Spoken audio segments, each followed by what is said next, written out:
Hey grandparents, act fast if DHS is involved. I'm attorney Justin Mosteller, and I want to talk to you about what to do if DHS is involved in your life in any way.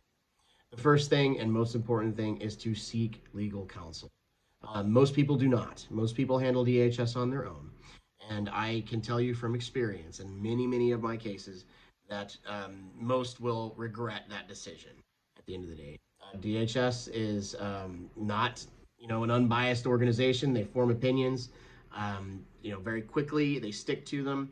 And so if you are able to get counsel involved at an early point, that can help in shaping DHS's opinion of you as grandparents.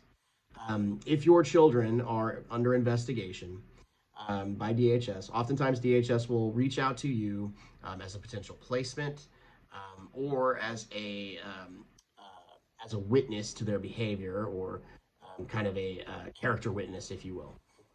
That is very common. In those types of situations, it is really important that you maintain your credibility with DHS and give yourself options in the future because DHS will play a very large role once they're involved. They play a very large role in deciding who has placement of the child, who might be a safety monitor for a voluntary safety plan. All of these things are very important in determining how your grandchildren are going to end up.